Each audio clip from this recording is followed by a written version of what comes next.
Good evening, everyone. Welcome to our first meeting of the 2019-2020 session. The school committee will come to order. Today is Monday, September 9th, and it is 6:01. Our next meeting will take place October 7th. And that will be right here as well at 6 o'clock here in the Senior Center. So, ladies and gentlemen, the agenda for this evening is as follows. We'll first rise and salute our flag. We'll then ask everyone to remain standing for a moment of silence for all those who have fought for our country. Our clerk will then take a roll call to ensure that we have a quorum sufficient to meet this evening. And then we will get into tonight's agenda. The agenda is broken down as follows. We have approval of the minutes. Item number 2 is public comment. We will then hear from our superintendent. Item number 3. Item number 4 is reports from our subcommittees. And then number 5 will be motions and resolutions. We will then take points of personal privilege from each of our members, and then we will move adjournment until the next meeting.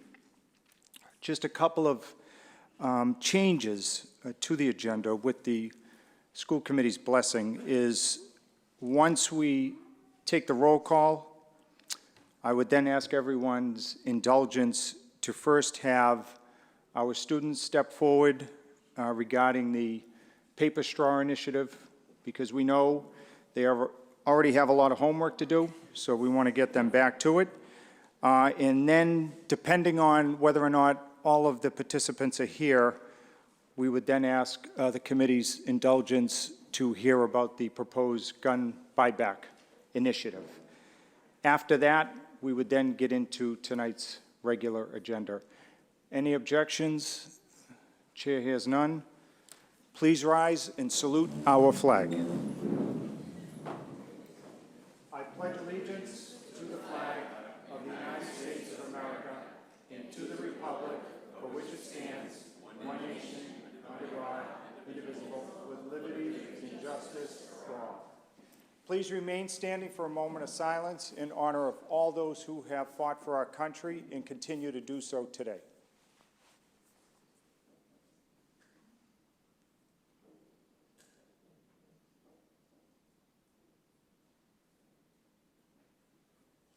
Thank you. Our clerk will now call the roll. Here. Ms. Beardsley? Here. Ms. Bollinger? Here. Mr. Drummy? Mr. Froyo? Here. Mr. Iavina? Here. Ms. Leon? Mr. McCarthy? Here. Ms. Perifora? Here. Superintendent Oteri? Here. Student Representative Chouiki? Here. So we have a quorum sufficient to meet this evening. I would just want the record to show Mr. Drummy did email us today saying that he's still recovering. He hopes to be back in October. We continue to wish him well. And also, Miss Leon had a family emergency. And then finally, we do want to welcome our student representative. I now can get the soccer scores right to my left, so that's great news. Fantastic selection. As I was telling her, I wasn't sure we could top last year, but I think, having you here, we're just very happy. So welcome aboard. So now, let's first have Principal Concannon and the students of the Forestdale School, and I think, is Miss Murphy here, along with the students from the Beebe School, step forward. Sure. We'll first have this. Let me do the contact. Yeah, okay, yeah. So again, for everyone gathered here this evening, we all just couldn't be more impressed because it was in June of 2019 when you would expect most students to be winding down and getting ready for the summer and, school is, the farthest thing from what they're thinking of as they head into summer break. Not all of them, but some of them. But credit to the students that you see standing in front of us. They came to me and the school committee to suggest that we look at going to paper straws over plastic. And they wrote this letter that I have in front of me that, it's just very well-written, moving. And so, of course, we immediately met with them in June to hear their initiative, the superintendent, myself, at the behest of the school committee. And working with our food services director, Mr. Hernandez, we have been able to meet their request to have a pilot program that's in effect right now in the Forestdale School as well as the Beebe School. So depending on how things go at the end of the year, we may expand this district-wide. But as I've always said in my time as mayor and chairperson of the school committee, it really starts here. And so we just wanted to have you in publicly, just to let you know how proud we are of you and to make sure that, we recognize you along with everyone else here tonight. So before we turn it over to you, I just want to make sure our school superintendent has a moment to weigh in as well.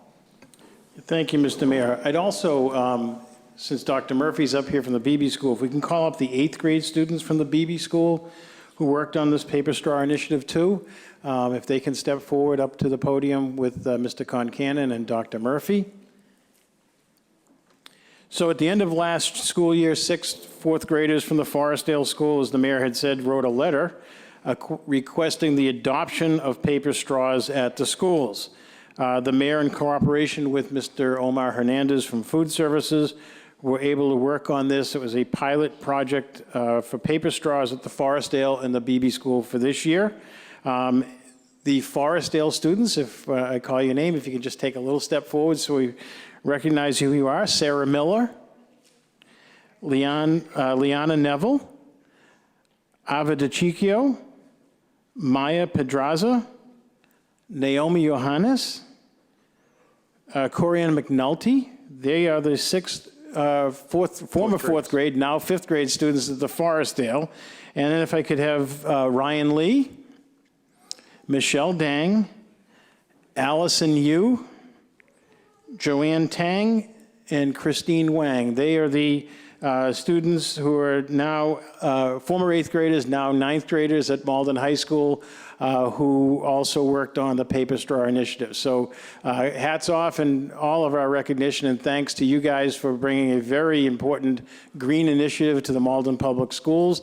The mayor and I are confident that this pilot is going to be incredibly successful and set the tone and possibly the rest of the district in short time. Great. So we do have some presentations we'd like to make, but first we just want to, I think, ask you, how is it going? So the floor is yours. Tell us what you think. We off to a good start with this initiative? Yeah. Who's our spokesperson? Step right up. Who's that? Over here. You want right to the podium. How's that? So what's been the feedback? Well, just about how it's polluting everything and Yep. stuff like that. So far, so good? Yeah. All right. Everybody else feel the same way? Yeah? Okay. Any questions of the school committee? Ms. Beardsley? I just wanted to commend them and just say I'm so proud of you guys for just even thinking of this, all of you. I just Thank want to you. know, how did you think of this? Like what, if any of you, like what was the, I just heard you say pollution, so I didn't know if you wanted to explain it. Well, so there's a lot of pollution around the world and a lot of trash everywhere, especially in forests and lands, stuff like that. So we decided that maybe it would be a good change to, instead of the plastic straws, do paper, and it would be better for our earth, and our earth would be standing longer. Perfect, that's great. Thank you, Ms. Beardsley. It should be pointed out, Ms. Beardsley, that one of their other reasons for advocating for this is they said, to me, we love how you pick up trash. and we thank you for doing that. So, They didn't want you to pick up again, anymore. 8 years Okay, ago, I right. was hoping to be known for something. That's I right. just never imagined it would be this, but whatever it takes, whatever it takes. Ms. Spatafora. Thank you. One quick question. Have you noticed a difference between using the plastic straws and the paper straws? Yeah, well, so we told our class and our grade, and they were very happy and very excited that there was going to be a change. So they agreed, and then I feel that it will be better for the world, and it's going to make a good change. Thank you. And to the new freshmen, do you think that you'll carry this initiative on at the high school and try to get it implemented at the high school level? Good question. Who wants to come to the podium?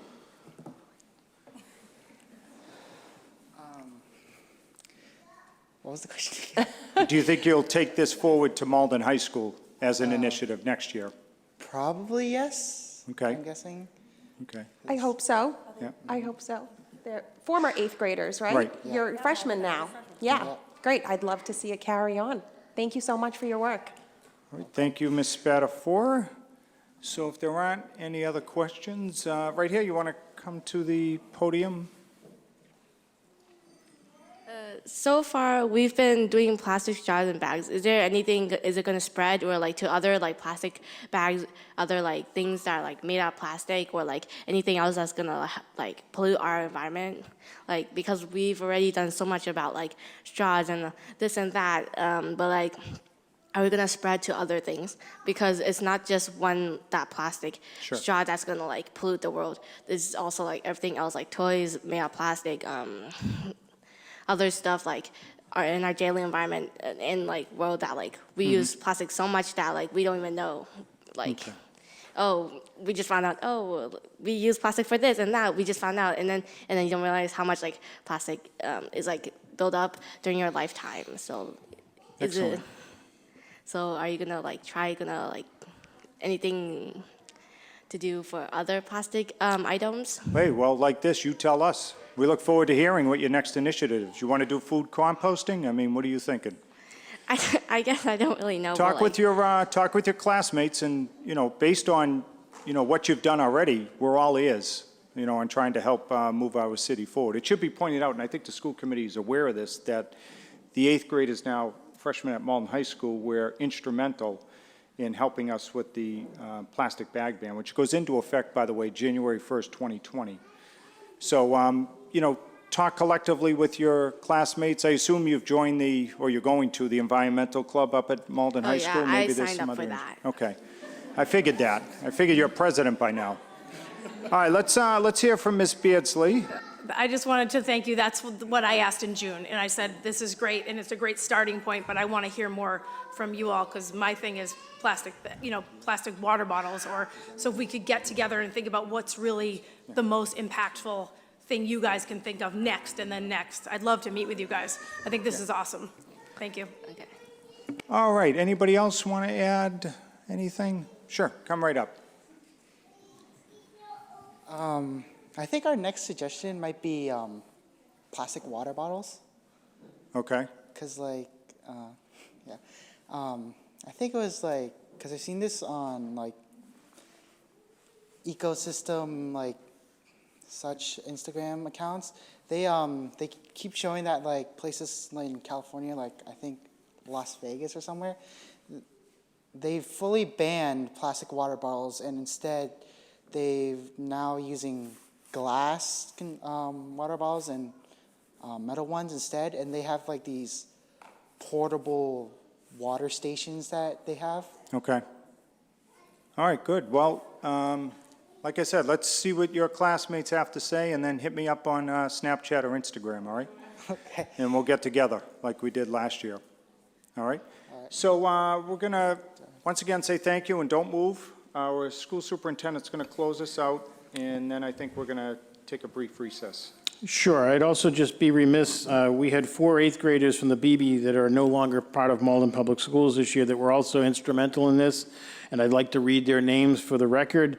Christine Weng, Jody Tay, Shayla Lilianda, and Janice Zajimi.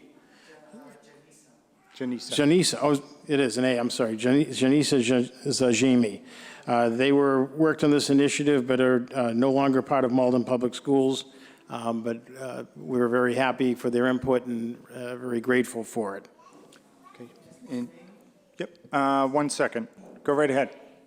Christine Wang is right there. Okay. So let's read the, this. No, we have two different, I have two different names here, Wang and Wing. What? Yeah, we'll pick it up after. So what's the, let's read the citation. Okay.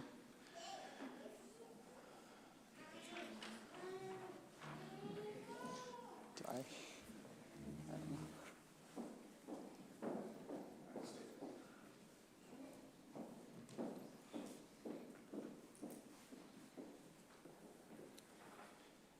Okay, so the last thing that we wanted to do is we're going to present you with these citations on behalf of the school committee.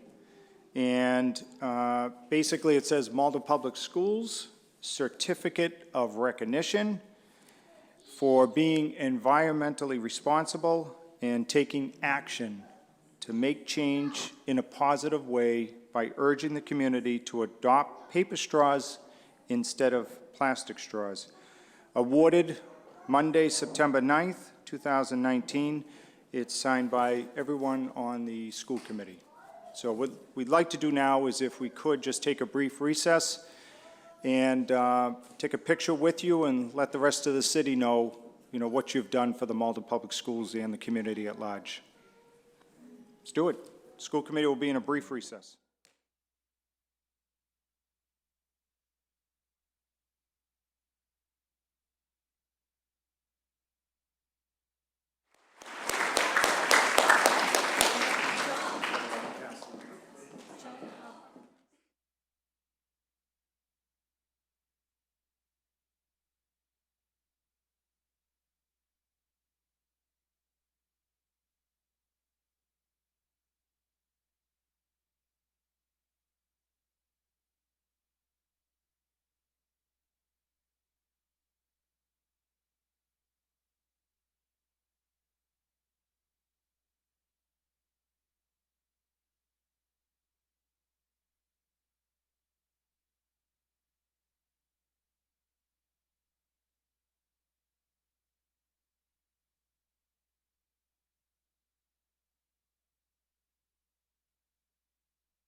When is that?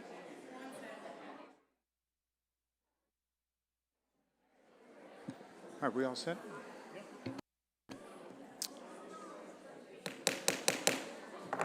Okay, the school committee is back in session. So as we outlined at the beginning, the next item that we will take out of order is the proposed gun buyback initiative. So we're going to ask the principal of Malden High School to step forward, Mr. Mastrangelo, and he will introduce us to this initiative, and we'll take any questions from the school committee. So let's first go over to our superintendent. He'll bring up Mr. Mastrangelo. Superintendent O'Terry. Sure. Thank you, Mr. Mayor. I would like to call Principal Christopher Mastrangelo and Humanities Director Greg Hurley up to the podium, and I'll introduce it, and they can talk a little more in depth about this. But last year, last May, during Generation Citizen Project Showcase, a group of Malden High School 10th graders, current 10th graders, are working with the Malden Police and the Middlesex Sheriff's Office to run a gun buyback program, which will take place on Saturday, October 5th, from 10 a.m. to 2 p.m. in the parking lot of the Cambridge Health Alliance building on Canal Street. The students have been working all summer with both law enforcement agencies and plan the event. Will be coordinating and publicizing the event over the next few weeks. This is the first public release of this that we're doing. This event is designed to be one that promotes safe cities through ensuring safe homes by encouraging those who have guns that they want to get out and get rid of have a chance to do so. This was something that we saw, the mayor, myself, and Chief Molas last May in the gallery of Malden High School, and the mayor and the chief and I really felt that this was an initiative that needed to be addressed. We were really impressed with the eloquence and the advocacy of these students. They really did a tremendous job, and I think really impressed Chief Molas around their knowledge of this and what it would do, that they felt it would send a very strong message across the community. But we also are really appreciative of the impact that our students and specifically our civics program has. I think if you ever want to look at what the future of our city looks like, take a peruse of the next one of these Generation Citizen showcases that they have, because we have some really thoughtful, forward-thinking, and insightful young people in our midst here who are going to be incredible civic leaders going forward. So we wanted to just thank them. So I will invite Mr. Hurley and Mr. Mastrangelo to the podium, and they can call up the students who will speak more on this. We're very also, I don't think the chief is here yet, is that correct? But he is very much supportive of this. We've also had the support of, as I said, Chief Molas, but also Detective Renee Kelly of the Malden Police Department, Sergeant Chris Foley, the armorer of the Middlesex Sheriff's Department, as well as Kevin Macchioli, who's the Chief Information Officer from the Middlesex Sheriff's Department. So without further ado, Mr. Mastrangelo and Mr. Hurley. Okay, welcome. Hello, thank you. I'll be very brief. I'm turning it over to Mr. Hurley. As Superintendent O'Terry stated, this came from the students. So many of the initiatives in the city that have been adopted by the city, and thank you for that, Mayor Christensen and others, have come from the voices of us students. One of the things that we try to do at Malden High School is help students find their voice, and the Generation Citizen Project really, in many ways, is their initial step into finding that voice with some guidance. But to be honest with you, once it gets going, the hands off. I mean, again, I'll echo what Superintendent O'Terry said. Please come and see what these students do, because they're literally changing protocols and procedures and laws in the city of Malden and beyond. So with that, I'm going to step up to Mr. Hurley, who did an amazing job of bringing both county and state and local law enforcement together with really a lot of input from the students. So I'm going to let Mr. Hurley get deeper into what you're going to see tonight. Okay, thank you. Good evening. Good evening. So a little short bit of background. When I was teaching U.S. History 1 last year, this was a group of 9th grade students who chose to address the issue of gun violence. And this was spurred by them working with one of the students in the class who's actually a victim of gun violence. And so through talking to Chief Mullis over the summer, we brought in the Middlesex Sheriff's Office. The young ladies who I'm about to call up, along with the chief and the sheriff's office, have planned this entire event to happen on October 5th. And we're going back and forth. It may start at 9 or 10, we're not sure, but it's a 4-hour event. And I'm going to let the girls kind of explain a little bit about the process they went through to get there. So I'd like to call up Bethany Marcel, Ketchely Philom, Alexi Dow, Neji Lucet, and Tamara Filius. Great.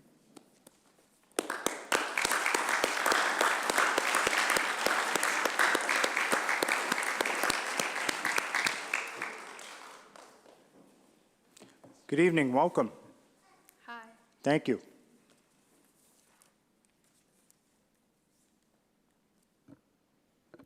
Me, Tamara, Neji, Alexi, and Bethany are a group of Malden High School students who have seen gun violence surrounding our community, and as inhabitants of it, decided to come together as a group and notified some of our trusted school staff and decided to do something about it. We have went to Generation Citizen and made meetings with the Police of Chief and Detective Kelly to do something about it. Through this process, we have come up with the idea of having a gun buyback program at CHA, for those of you who don't know Cambridge Health Alliance, and have ever since then been working on the gun buyback. As a group of Malden High School students, we want to make our community a better and safer place to live in. But first, we have to start with the city of Malden. We have been given a chance to improve the city of Malden's gun violence issues, and hopefully this can be an example for other city/districts. Also, it is our duties as young people/adults to start building our future, because if we don't, no one will. In the past years, the city of Malden has been safe from firearms so far, but we are strongly concerned that people might have firearms/weapons endangering our community and their own homes that they don't need. With that, there are plenty of ways that they can be misused, such as suicide, accidents, theft, and etc. Though we have police officers and security in our community, we have to secure it even more and avoid risks so that no one gets harmed. We were able to come up with the idea of a gun buyback program, a program that offers a solution of being able to buy back a gun in return for a reward, such as a gift card. And for those who want to keep a firearm in their homes for safety, we will also be offering gun locks to better secure homes, helping the intolerance of gun violence in our community. Excellent. Thank you.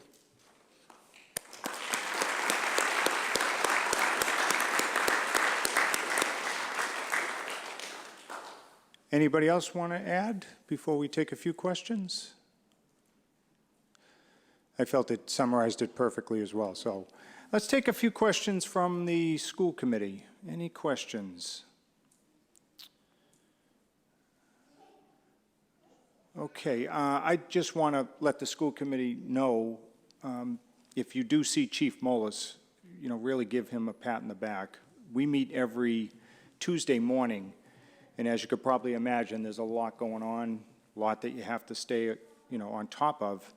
But because of their presentation, he made it a point to stay in touch with Mr. Hurley, Mr. Mastrangelo, and our school superintendent to make this happen.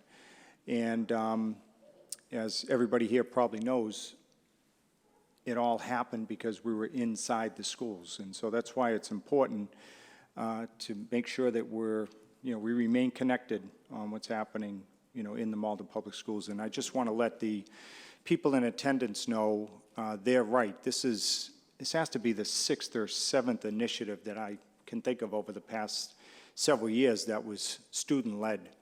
And that's what, really makes it an honor to serve here on the Malden School Committee. So no questions. We look forward to working with you moving forward. Let's have Mr. Hurley and Superintendent O'Teary close us out. So I'd just like to thank, first of all, Mr. Macchioli and Sergeant Foley from the Middlesex Sheriff's Office are here. If you have any concerns, I know when moving forward as a parent myself, my initial thought was I had several concerns and a lot of safety concerns, and I can tell you that those two gentlemen put my mind right at ease. They have a system for doing this. The Middlesex Sheriff's Office has been doing this for years, and they're really, really good at it, and they do it in a safe way, and they do it in such a way that it makes cities and towns safer. And so I want to applaud them, and I thank Chief Mullis and Detective Kelly tremendously for their help with this. They've put me at ease as both a teacher and a parent, and I know that probably all of your brains are going to a similar place, and so we're going to make sure everyone's safe. We're going to make the city safer. Excellent. Yeah, and it's worth mentioning Sheriff Katugian may be there that day. So again, that's how much, he believes in what these students are trying to do. So once again, thank you. And do you want to close this out, Superintendent? I just would like to, once again, publicly thank and commend our students for this. This really shows your commitment to making Malden a better and safer place. I also think that many neighboring and surrounding communities are going to look at us as a model of leading the way in making our own communities better and safer.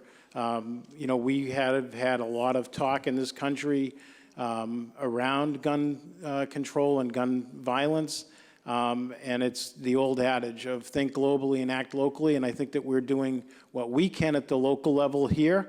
I think it's not just getting the guns out of the houses and into, a place where they're protected, but it also opens up the dialogue and raises awareness that we really feel education and making people aware of something is the best deterrent for many of the problems that we have. So I want to thank you. I want to commend you and hope you continue to look at the world, to look at Malden in a way in which you can improve it, because you've done a terrific job with this. Thank you.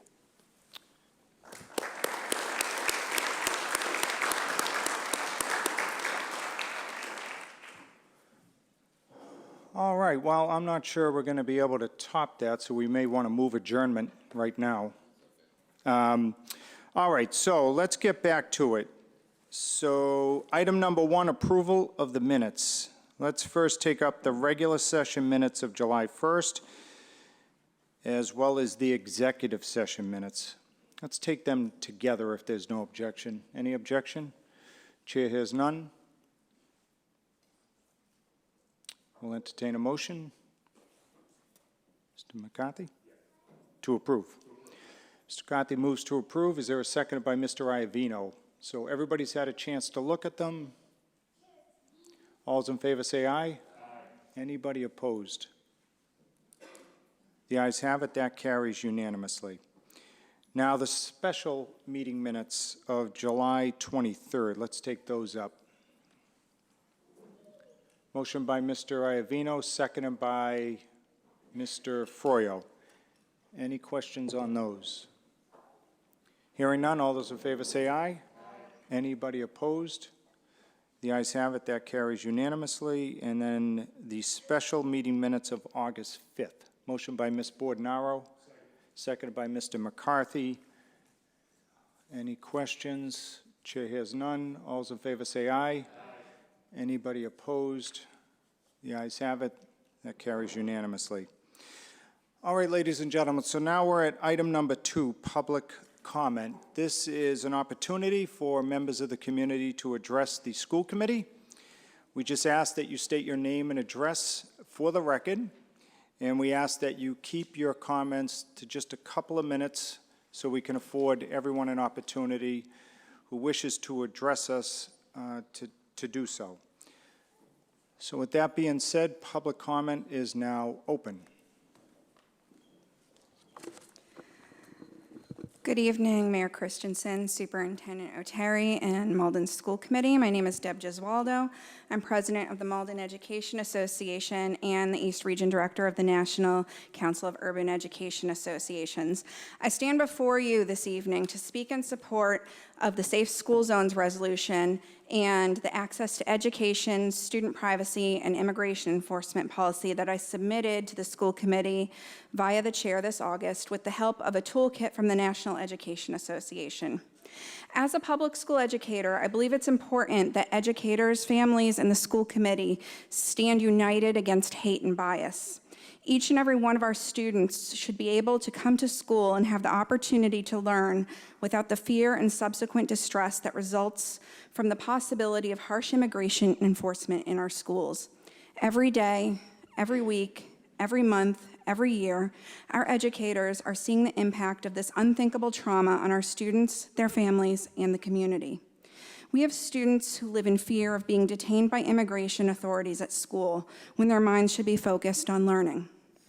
When federal immigration authorities pursue enforcement activities on school property, whether it's by surveillance, demands for information, arrest, detention, or other means, it is a harmful and traumatic disruption to the learning environment of all students, including United States citizens and immigrant students legally in the country, and it interferes with their ability to access a free public K-12 education.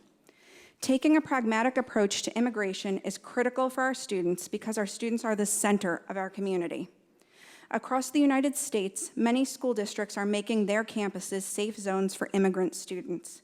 Today, you have the opportunity and honor to be part of this movement by joining school districts like the San Francisco Unified School District in California, the Portland School District in Oregon, the Tacoma Public Schools in Washington, Long Beach Unified School District in California, the Pasadena Unified School District in California, the Los Angeles Unified School District in California, Houston Independent School District in Texas, Pueblo City Schools in Colorado, Miami-Dade Schools in Florida, Amherst-Pelham Regional Schools in Massachusetts, the Beverly Public Schools in Massachusetts, the Somerville Public Schools in Massachusetts, and many, many, many more across the United States. I respectfully urge you to pass both the resolution and district policy, which were written by the National Education Association's Education Justice Department and edited by me before submission to the school committee. And I ask that you pass them soon so our students may have some peace of mind during this school day. Education justice is social justice. Education justice is racial justice. Thank you. Thank you. Okay. All right, public comment remains open. Good evening. Good evening. My name is Evan McAleer. I'm at 173 West Street. Okay, welcome. Thank you. I'm here to voice my discontent on some policy changes to the after-school programs in the K-8s. Okay. In the past, we were able to pick up our children at 4:15, and then again at 5:30. And as much as that wasn't terribly flexible, at least gave us options. This year, we were informed on the first day of pickup, which was a full 7 weeks after my family registered and paid, that we would not be able to pick up our kids until 5 o'clock. And starting at 5, there would be a rolling pickup. Now, that doesn't really work for my family or for many families like mine, where we have two parents who work full-time and might not necessarily want their kids to be in an institution for any more time than they have to be. I'm a public school teacher in a neighboring town, and I have to drop my students off at early morning program in order to get to my school on time. And so when I consider the time to drop them off beforehand and the amount of time it would take to get them, or the amount of time I have to leave them at the school until 5, we're talking 10 hours in the building. And that's just not something I want to have my kids have to have every day. I was in contact with Ms. McGoldrick with regard to this policy and kind of gone back and forth about what would and wouldn't be appropriate and whether there were security issues and whatnot. She mentioned that a rolling dismissal would bring some security issues, and I understand that. However, I think that rather than getting rid of an option for parents to be able to get their children, it should just be rethought and reinvented. I would strongly urge that we either reinstate the 4:15 option, so that parents could pick up their children earlier than 5:30, or open up rolling dismissal at 4 o'clock to give us more options. I would say in this is actually the 4th year we've had our children in the after-school programs, and in that time I've had very little to complain about. We were largely satisfied with what we've gotten, and in fact, our kids really enjoy it. But when it really boils down to it, that late afternoon, early evening time is family time. And time in the after-school program is valuable, but nowhere near as valuable as quality family time. Okay. Thank you. Thank you. All right, public comment remains open. Hi.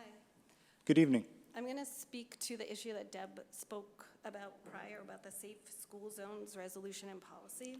Okay. And can you just state your name and address? Sure. It's Dr. Elizabeth Tanag Banwa. It's 31 Grace Street. Okay. So by sheer luck, my children were born in this country, and they benefit from all the legal protections afforded to its citizens. However, as a teacher in a nearby urban district, I know students worry that they will be detained by immigration authorities while at school. My students have asked me who they would live with if their parents were taken from them. These are questions that come up often, especially in the beginning of the year, as students get to know their new teachers and vice versa. When enforcement activities are pursued on school property in any way, it's harmful and a traumatic disruption to the learning environments of all students. Putting measures into place to prevent harsh immigration enforcement from occurring on school grounds ensures all students access to their public education in a place free from worry and distress. For permanent legal residents, for U.S. citizens, and kids who may not have legal residency status. Schools are places of learning and not places for institutional law enforcement. I want all students to be afforded this protection and able to learn in Malden. Thank you. Very good, thank you. Okay, good evening. Good evening to all. My name is Jessica Gold-Boots. I teach English language learners at Malden High School. I'm here today to speak in favor of two resolutions, the Safe School Zones resolution, as well as the Access to Education, Student Privacy, and Immigration Enforcement Policy. Terrible things are happening outside. Poor, helpless people are being dragged out of their homes. Families are torn apart. Men, women, and children are separated. Children come home from school to find that their parents have disappeared. These words, penned by Anne Frank in 1943, unfortunately sound very prescient today. We are a city of immigrants. Our diversity is a jewel amongst Massachusetts schools. Many of our students are immigrants. Some have literally walked for thousands of miles to seek asylum within our great Commonwealth. Their tenacity is commendable, and the vibrancy our students bring to the Malden Public Schools is immeasurable. Yet some of our learners cannot focus on their studies when they are worried about a parent in a detention center. I can assure you these worries are tragically very present and very real. Conversely, I have heard from family members and I've heard from guardians who may not feel safe to meet with faculty, attend a child's sporting event, or even an ELL learning class after school, when we have not diligently ensured that the safety of our buildings is conveyed in every language that we can. Guaranteeing all students equitable access to an education, regardless of their immigration status, is a constitutional right. In Plyler v. Doe, the Supreme Court affirmed the constitutional right of access to K-12 education for all students, regardless of their immigration status. Furthermore, the Safe Schools Reinforcement resolution affirms U.S. Immigrations and Customs' own internal language, suggesting that immigration enforcement actions, such as arrests, interviews, and surveillance, do not take place in sensitive locations, which include schools. Yet we should not pass today's resolution merely because the law tells us we should. Equitable access for our most vulnerable populations is more than a legal obligation. It is a moral one. From trauma-informed practices to restorative justice to PBIS, the Malden Public Schools is often at the cutting edge when it comes to instituting practices to provide an exemplary, equitable education to all. Passing this resolution only continues this important precedent. To the members of the school committee, let us make sure that Anne Frank's sentiments could not be echoed by our own children today. Help us keep all of our students safe so that as educators, we can keep their learning sacrosanct. Thank you very much. Thank you. All right. Hi, good evening. My name is Rachel Running. I live at 51 Bellevale Street in Ward 8. I'm also speaking today in support of the proposed Safe School Zones resolution. Students have a constitutional right to access education, and it's our job as a city and school district to ensure that students are protected, safe, and able to learn. Given the current political climate, wherein immigrants are vilified and threatened with deportation, DACA recipients included, we have an obligation to do even more than ever to protect Malden students and establish a proactively safe environment for all children. To ignore this call would be neglecting our duties as a district. This is an educator issue as well. When students live in fear of immigration enforcement at school, they cannot learn. They must feel safe in order to focus, learn, and grow. And we must empower our educators with the tools and support needed to create a safe and nurturing spaces for our students. Educators are witnessing the impact of childhood trauma firsthand, and they need support from the school district. I believe that a resolution like this one would help provide that support. All students have the right to a public education, and all students have the right to protection. Thank you. Thank you. Okay. Public comment remains open. Good evening. Good evening. My name is Barbara Woodward. I live at Elsie Street here in Malden. I am a mother of a newly minted third grader at BB School, and I, like Mr. McAleer, showed up on the first day of pickup at 4 o'clock because although it's stated at 4:15, I have found through the last 3 years that if I'm not there at 4 o'clock, 4:05 at the latest, my daughter is sitting there looking at me very angrily. So I show up at 4 o'clock. I believe I was one of the first parents there, and that was when I first heard about the new policy that I was an hour early, and that was going forward, I should be picking my child up at 5 o'clock. This was, not to say this was a shock, and my hat's off to the people who are here to speak of the important issue about ICE and immigration. This is apples and oranges, I understand. But I tried putting my daughter into school until what was originally the 5:30 later pickup time. I wish you could have seen her. She did not fare well with the later time. We didn't have as much family time. She was more wound up. She couldn't calm down for bedtime. It was cranky, it was tantrums, and I feel very lucky that my situation changed just a couple months later to where I could alter that pickup time and move it to the earlier time and take her out of that and away from that situation. So there's the issue that this has been changed, and I find that I am far from the only parent who feels that this is not good for their child and really wishes the return to the previous policy. There's also the way that this was presented. I went back, I often miss things in my emails, as my husband will tell me, and I went back and I looked through all of my emails to see if there was something that I had missed. And there were 4 separate emails specifically on the topic of before and after school program between June 11th and August 20th. And not one of them even hinted at the possibility that the after-school pickup times would change.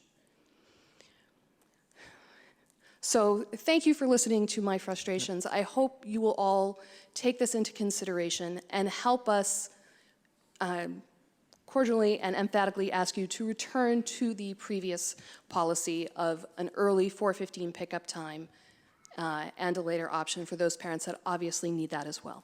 Okay, thank you. Thank you. Anybody else wishing to address the school committee can do so now.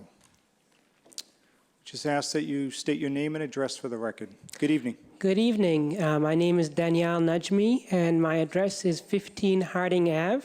How are you guys all doing tonight? Welcome. So I also wanted to speak in favor of the Safe Schools proposition. For full disclosure, I'm also a candidate for City Council for Ward 5.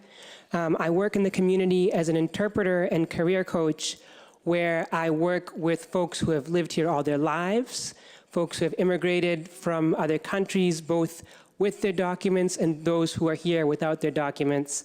And I always try to help all of them. And one thing that I've learned doing this kind of work is that we're all the same in the very end of things, and our humanity is what unites us. So I want to speak in favor that here in Malden, we can set an example. This is a moral issue, and we've seen what's been happening at the larger level, at the level of the federal government, and the bullying that's been happening to try and divide our communities against each other. And we should take a stand, make sure that doesn't happen in our community. Where one of the things that I love about living here is how all of us, we're so different, and we all stick together, we all support each other, we all love each other. And I think by supporting this proposition, we can show that with our actions as well as with our words. Thank you very much. Thank you. Okay, public comment remains open. Good evening. Good evening. My name is Shirley Woodward. I live at 500 Broadway, number 2165, and I also support the Safe Schools resolution and respectfully urge the committee to adopt it. I have 2 children in Malden Public Schools, and I work as an immigration attorney. First, I do think it's essential that the district have a plan in place should a child's parents or guardian be detained and unable to care for them. I'm thinking of one client in particular whose biggest fear was not so much her own deportation, but what would happen to her US-born child if she and her husband were suddenly detained. We've got to have a plan in place. The school can't be scrambling if there's a child at school whose parents are suddenly gone and can't take care of them. More broadly, I think it's crucial that children can attend school without the stress and anxiety of immigration enforcement on school grounds. Kids don't learn when they're scared, and that goes for kids of any immigration status. I don't want kids being targeted at school. I don't want my own kids witnessing raids or targeting at school. Protection of student data and privacy is also essential to keeping our kids safe. To do otherwise would be a massive violation of trust of these families that are entrusting their children to us. This resolution and policy makes sense for Malden.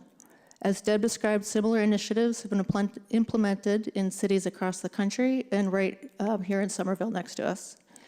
Since moving to Malden, one of the things I keep hearing about why people love it here and why people stay here in these schools is the diversity of the schools and of the community. So please, let's respect and protect that. Thank you. Thank you. Okay, public comment remains open. Good evening. My name is Keith Bernard. I'm at 58 Elmont Street in Malden. And I am also speaking tonight in support of the Safe School Zones resolution. I'm asking that you support it and support it strongly and pass it urgently. To be clear, I'm also going and running for a position for school committee for Ward 7. And when I started my campaign, I reviewed the school manual. It specifically states in the ethics that we put our children first. It doesn't say American citizens, it says children. And therefore, I believe that as a community, as the representatives of this community, we need to go and protect and support all of our students, especially those that are here under temporary residency and whose families are here of mixed residency status. Schools should be a safe place where our children can get an education free of fear and worry. We work hard to make sure our students get to and from school safely, that our schools are drug and tobacco free, that we address bullying, and we try to teach and treat all our students the same, despite differences in race, ethnicity, religion, gender, or sexuality. We can do the same for our undocumented residents. I understand that there are some in this community that would hold that these children or their families are here illegally and therefore are undeserving of a public education. To them, I say shame. There is no such thing as an illegal child. And like all parents, their families came here for a better opportunity and for their family's future. The actions of ICE, along with the shifting nature of their enforcement duties and for their enforcement duties are reprehensible and should not be something that Malden school systems allow. We also know that we have students that are here under TPS, the temporary protected status, and DACA, and we know that at any moment those statuses could be revoked. And we need to go and make sure that we have positions in place to go and protect those students as well. Finally, allowing ICE to disrupt our classrooms in this manner hurts all of our children. Now, I've never been involved in an ICE raid. I don't know what it's like to go and be someone of color, but I can imagine being someone watching one of my friends getting taken away by someone. A white van drives up, they get picked up, they get put into that van, and the only thing that I can imagine that I would think is, am I next? Is it something that I did? Is it something that they did? That's not a proper environment for any child to go and learn in. It spreads fear and out of respect to everyone else that has gone and spoken in favor of this, we've heard it time and time again, we should not go in and subject our children to that kind of trauma. This is just common sense regulation. We should put it into place, and I urge you all to go and take it up immediately and put it into place with due haste. Thank you. Thank you. All right. Good evening. Hi there. My name is Jackie Ecker. I live at 58 Lanark Road. here in Malden. This is I asked Deb if I could piggyback on her subject because I think this is also really important.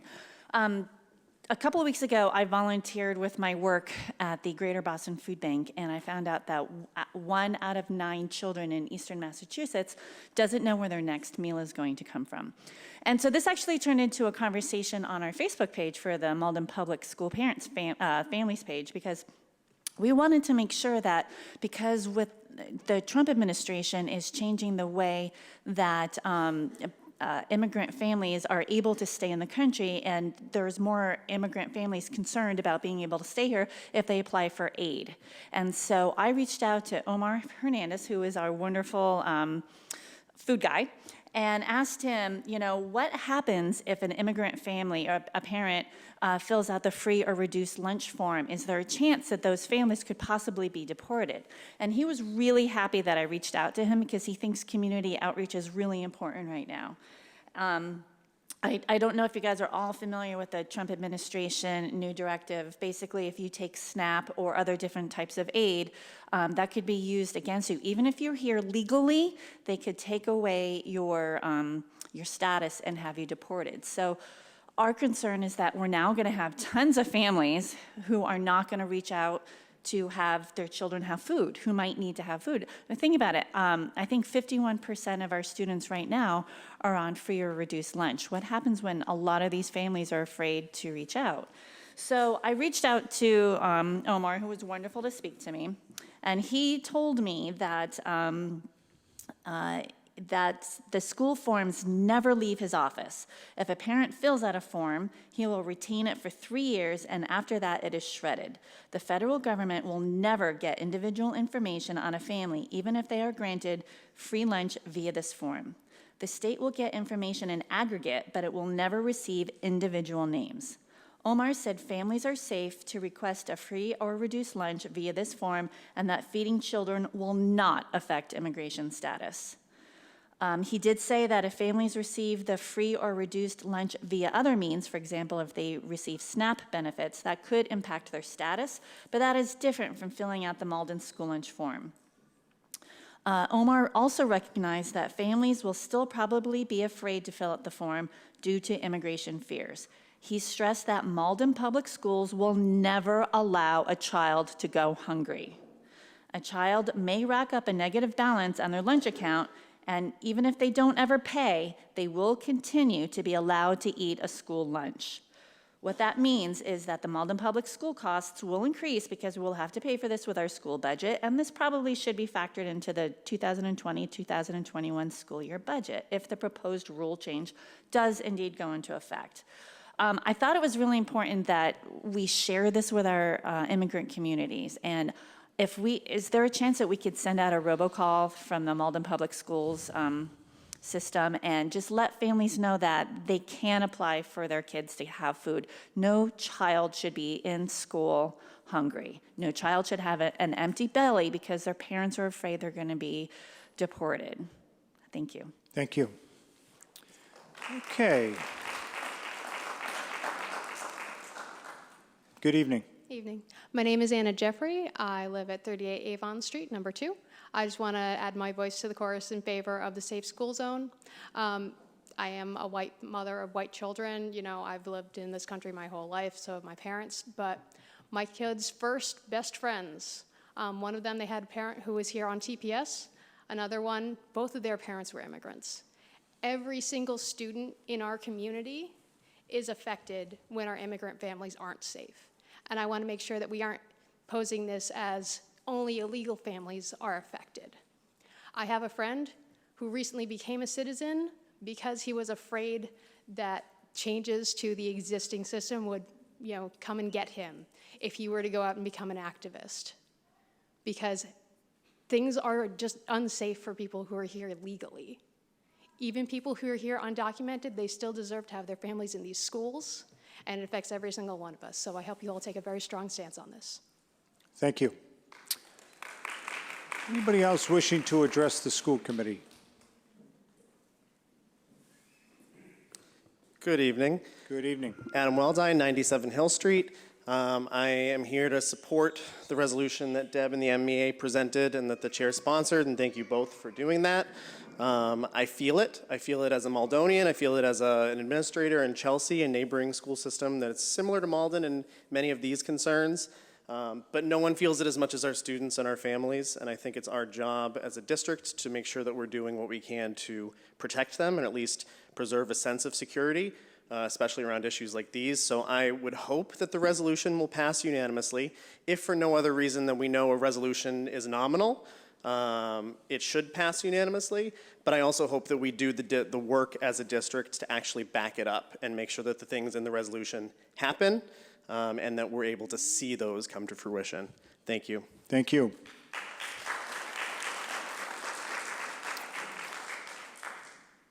Public comment remains open. Good evening. Good evening. My name is Carrie Scott, and I live at 163 Glenwood Street. Matthew Bach, 163 Glenwood Street. And Welcome. We both, as residents and voters, rise in support of the Safe Schools resolution and policy. We want to make sure that this is ingrained within the school committee's authority without any delay or any sort of amendment or change. And we, as citizens in this city, echo what many of the more eloquent people have said before us, that nobody should be afraid to engage with public education in Malden. Thank you.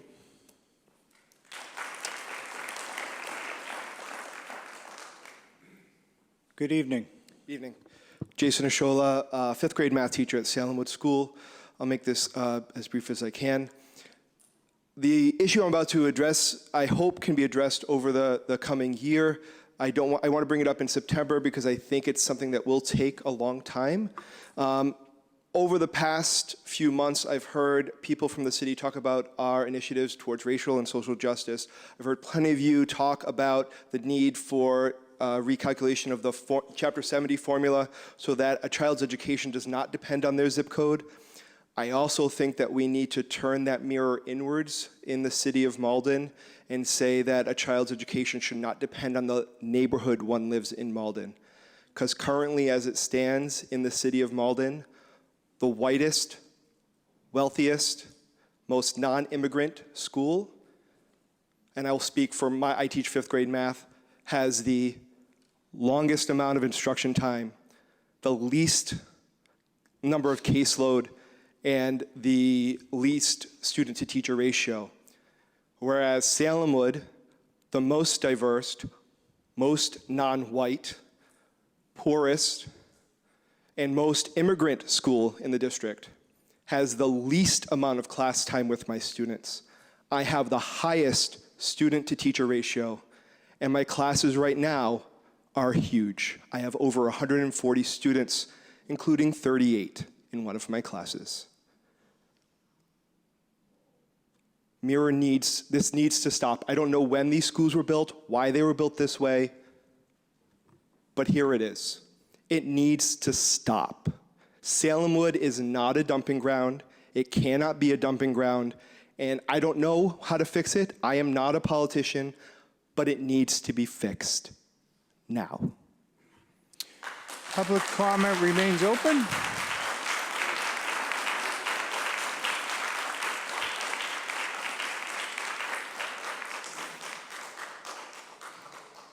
Public comment remains open. Anybody wishing to address the school committee can do so now.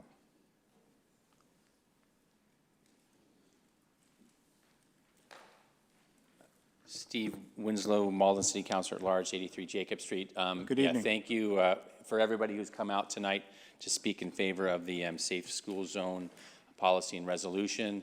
I know as administrators, as school committee members, and the teachers here work so hard to make sure that students feel safe and comfortable at school, because we all know that's the first step to having a great learning environment, so kids can focus on their education. So that's why it's so important we put this in place so that we as a community stand firm to make sure that the problems of our greater world are outside of our school as much as possible, and the environment can focus on schools. And I mean, I think also we do need to have plans because, as we all know as adults, sometimes that outside world does come in, and as much as we want to avoid it. So I think the resolution and policy are very great, and I mean, you've heard a lot of comments on why we should do that, but I speak in support of myself as a city council, and whatever you folks need to help implement this, I'm certainly open to helping on the council side. Thank you very much. Great. Thank you.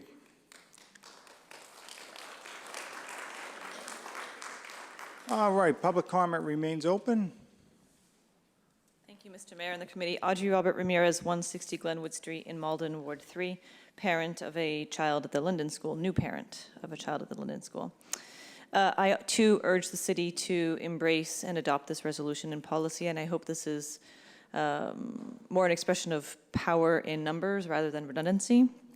Saying we embrace diversity as a city, we see it all over the schools, we see it in our effort or initiative to pass a new logo, we see it just by engaging with citizens and sharing our public opinions is simply not enough. The resolution is a necessary action to bring phrases like we embrace diversity beyond theory and into application. You have the power to enact this, embrace this, and foster this type of environment in the city, and we deeply encourage you to do so.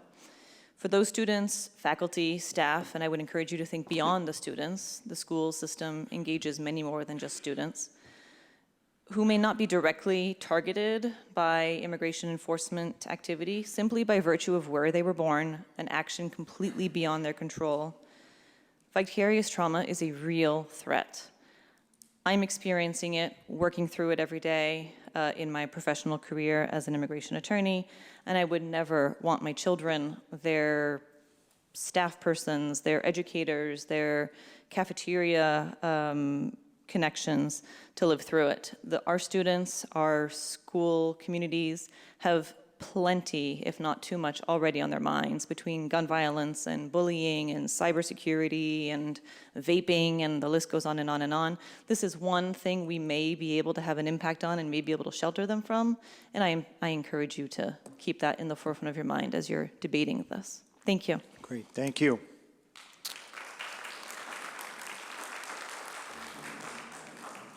All right, public comment remains open. Good evening. My name is Fern Rometti Brown. I live at 21 Ivy Road in Malden. I'm the parent of a new ninth grader at Malden High, formerly at Linden, and a Malden High graduate. So I am speaking in favor of the Safe School Zones Resolution Policy, and so I wanted to say, some of you know, I do a presentation every year to all of the 6th grade students at each of the Malden Public Schools. My father is a Holocaust survivor. The teachers tell me that they're aware that students' parents have been deported, and it's a regular occurrence. And I'm remembering when we had an event, it was February 2017 at Malden High. It was called You Are Not Alone, an Afternoon of Solidarity, and it was led by the American Association for Arab Women. And at that meeting, it was stated that Malden doesn't have to be a sanctuary city because Malden police don't cooperate with ICE. And so I'll just leave that there. I feel that students' fear of being deported or their families being deported is a tremendous trauma for Malden students, that they can't concentrate on their studies if they have a fear of being deported. If Malden were a sanctuary city, I don't know if this could help prevent any deportation or from ICE coming in. Is there any other way that we can prevent this from happening? I think this bill and policy could help. And another question is, if families are in detention, is there any way to reunite them back together in Malden? And if Malden police do not cooperate with ICE, do families feel safe? Do they feel safe to report to the police if need be? My guess is 100% no. And so what can we in Malden do to ensure their safety? Okay, thank you. Thank you. Anybody else wishing to address the school committee? All right, hearing none, we're going to close that portion of the meeting. I want to thank everyone for testifying this evening, and if there's no objection, I think we strike while the iron's hot. I do want to first, before we take any questions, thank Ms. Gesualdo for working with our office, specifically Maria Luis, our Chief of Staff, to help prepare this for this evening's presentation. And also in the back tonight is our Police Chief, Kevin Molas, who signed on to this as well. So I want to thank the Police Chief for being here tonight and for working with us on this over the summer. So now we'll take any questions or motions from the membership. Ms. Beardsley. Thank you, Mr. Chair. I know I might be naive, but have ICE or has Malden been targeted? Obviously in the city, but in the schools, have we been, like, okay, I'm just, thank you. I'm sorry, you asking, have they Have made we a been, presence in yes, any Malden? right. No. No, that's No, fine. no. Yeah, and same on our end. Any other questions? And do you want to add anything, Superintendent? Regarding the On the Safe Schools proposal? resolution? It's certainly something that I support wholeheartedly. I believe it was 2 years ago that I had authored a letter on DACA that the school committee adopted at that time. I don't think I can speak as eloquently as many of our previous speakers did, but our kids need to be safe in school. Our schools need to be a sanctuary for our kids to remain safe and learn regardless of their status, regardless of their income, regardless of their religion, orientation, race, creed, or anything else. Our kids need to be safe in school. And I would wholeheartedly support this. I would urge the school committee to adopt this resolution. I think it's particularly pressing in a gateway city.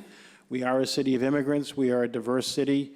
And I believe that, once again, this is something that will send a signal to many of our neighboring communities that we are leading the way, but I think most important is it sends a message to our students and to our families that when they come into the Malden Public Schools, they will be safe. Excellent. And I think from our end, as many of you know, I love to wordsmith and change things and send them to internal committees and review them and all that, but this was so well thought out that we didn't make any changes to it. As a matter of fact, with Ms. Gesualdo's help, we immediately began focusing on, I think someone mentioned here, which is the hard work of crafting a policy. So I think what we do right now, if there's no objection, is let's try to get a vote on the resolution, and then what I'd ask the committee to do is then refer the policy to, the policy subcommittee to come back to us soon with a well-crafted process that we could follow moving forward. So let's take a motion. So Ms. Spatafora is making the motion. It's seconded by Mr. Iavino. Question from Mr. Iavino. Do you want to, Mr. Chairman, do you want to take both at the same time, or do you want to do them individually? Individually. Okay. I second the. Okay, so you seconded it. Let's have the clerk call the roll. Give me 1 second, Madam Clerk. Okay, so we have a motion, we have a second. This is to adopt. I'm sorry. Ms. Spatafora? Because you're bringing this resolution as the chair, shouldn't Lenny, you guys be? We thought that, but based on, the audience participation this Okay. evening, we thought they Just wanted to make sure summarized we it were following pretty Robert's perfectly. rules. That's why I tried to limit my comments. I have a quick question. So I could do that if you wanted me to, but that's why we didn't. I thought about that myself. Okay. So what Ms. Spatafora is saying is when a proposal or a motion is sponsored by the chair is supposed to step down.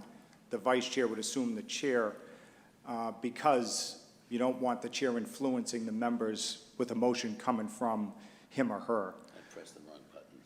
Yeah. Mayor, I'm But, based on what was said here this evening, and, I didn't really say too much beyond, just telling folks what would happen procedurally, with a yes or no vote. That's why we didn't do it. Ms. Bordenaro? Sorry, Mr. Chair, thank you. I just have a quick question. Yep. After we take up this motion, you want to refer to policy to potentially adopt a rapid response team? Yes. Okay. Yeah, that would be the second item on the docket.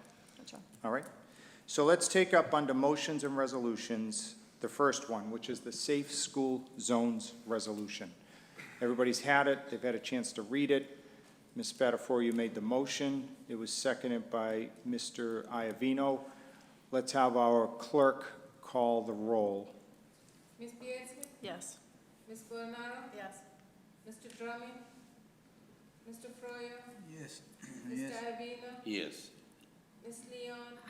Mr. McCarthy? Yes. Ms. Spatafora? Yes. Mayor Christensen? Yes.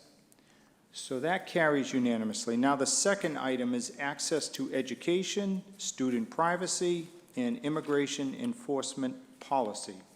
We'll entertain a motion to refer that to the policy subcommittee, who will work with our school superintendent and others to come up with a way that we can effectuate what we just voted on previously. So motion by Mr. Iavino. Is there a second? Seconded by Mr. McCarthy. Is everybody clear? Let's have the clerk call the roll. Ms. Beardsley? Yes. Ms. Bordenaro? Yes. Mr. Drummond? Mr. Froyo? Yes. Mr. Iavino? Yes. Ms. Leon? Mr. McCarthy? Yes. Ms. Spatafora? Yes. Mayor Christensen? Yes. That carries unanimously. All right, once again, thank you, everybody, for your testimony this evening. We will now move to item number 3, which is the superintendent's report. Underneath his report, there are 3 items, which I think the first 2 we dispensed with, which is the paper straw initiative, gun buyback. The third one we'll talk about district updates and highlights. Superintendent O'Teary. Thank you, Mr. Mayor. I'd like to first start off with which will be a regular update on my school committee reports, which is on diversity, equity, and inclusion. It's an important commitment to our student, staff, and our school community. So I'd like to start off tonight with that segment of my report. First, I want to start with some great news on our hiring this year. As of Friday, we have hired 84 new educators in Malden. 19 of the 84 educators are persons of color. That's almost 23%. That's a remarkable job. We're really proud of that. Actually, the math is 22.6%. But it's a real testament to our administration's commitment to buying into this goal, which we know is incredibly important, to building the capacity, to building a more inclusive and welcoming school environment. So we really wanted to celebrate that. We were awarded the Teacher Diversification Grant from the Department of Education, which the monetary amount was nothing of significance, really, but the important part that we received from that was training. All of our new staff, as well as our administrative staff, went through training on identity and bias through the new Teacher Project. They are a nationally recognized and credentialed organization. They're based out of the West Coast. They're making a presence here going eastward. The Department of Education had given us them as the training partner. We were very happy with that and very impressed. Going forward, this grant is aimed at helping Malden increase its diversity of our educational workforce. We begin year 2 of the Harvard Rides program. That's reimagining integration of diverse and equitable schools. It's a program and its vision to have all of our students feel included, appreciate their own and other cultures, understand racism, and work to dismantle it. The program is focused on evaluating our own history, identifying areas of concern, and establishing our own identity. This work will continue this school year, 2019 and 20. At the school building level, since each school has its unique community and needs. Our coach through the Harvard Rides program is Dr. Darnisa Amante, and she will be in the district on October 3rd and 4th, training a cohort at the building level and selective staff to serve as trainers and create a building-based task force which will provide us with a deeper understanding of our school community. It will enable us to pilot a tool for deeper learning of our cultural proficiency. We also were awarded the Influence 100 grant from the Department of Education. That is a grant that promotes work of people of color to aspire and move into higher administration in education, and we are proud to have 2 participants in that this year. With this, on Thursday or Friday of last week, we were notified by the Department of Education to be invited into their diversity network. We are invited to be a part of this, which will include network dates and topics for 4 sessions for some of our principals and administrators. They are in October, December, February, and March. The sessions include growing our own and a partnership pipeline for developing diverse talent, recruiting a diverse workforce, targeted and bias-free hiring practices, and action planning and resource allocation. That we were just notified of on Friday, and we are filling out the registration form to become a part of that. The 5-district partnership, that is Everett, Revere, Chelsea, Malden, and Winthrop. We are having a combined professional development day on November 5th. There will be 3 sites. Malden High School will be one, Revere, and I think Winthrop, but I need to double check on that. The theme of the training is on equity. The workshops, we have some nationally recognized speakers, including Dr. Erica Battle, who will be doing a keynote address on equity and excellence. Some of the other topics, just to name a few, are examining bias, or implicit bias and assumptions about race, courageous conversations, social and emotional learning, removing barriers for each and every student to succeed, and turning up the volume on agency, equity, and accountability. Sometime in November, Dr. Amante will be doing a town hall meeting for all families, parents, guardians, community members, and we are looking forward to that when we get a date solidified.